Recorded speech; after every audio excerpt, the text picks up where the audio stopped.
For example, Newton's third law of motion and friction. Whether a swimmer realizes it or not, they are affected by these principles.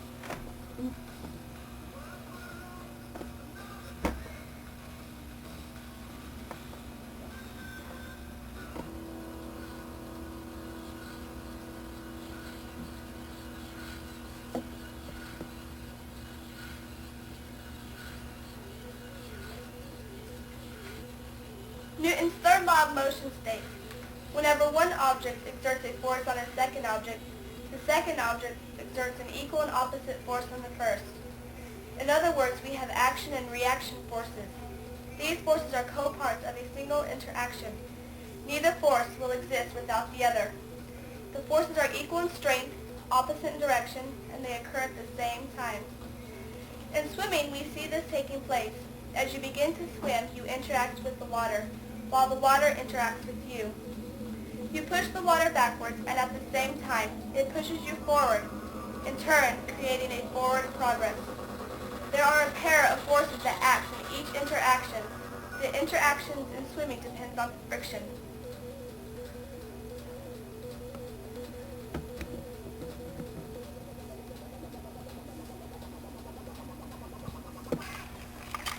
Go ahead.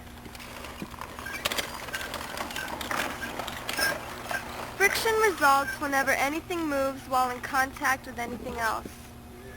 Any object that moves makes contact with its immediate environment and experiences the slowing force of friction. A car is slowed by friction between its tires and the road, by friction among its internal moving parts, and by friction between its bodywork and the air.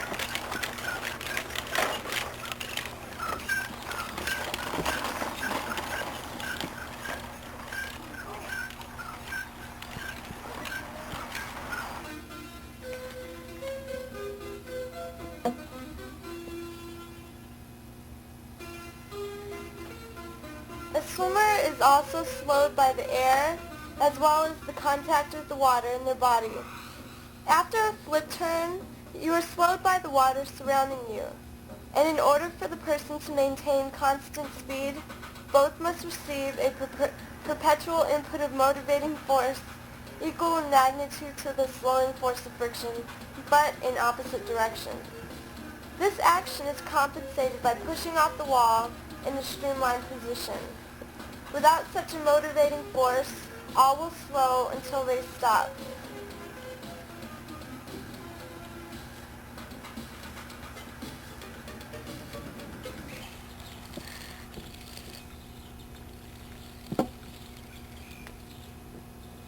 In the case of the car, the wheels would move freely without friction.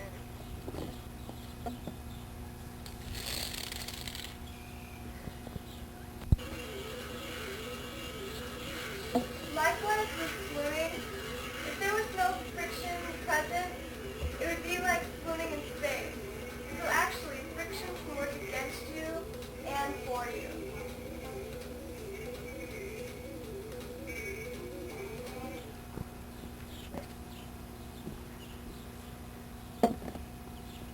It's important in our lives to understand the principles of physics because we need to know how to work with them and learn how to work against them, which will help us better ourselves at what we do.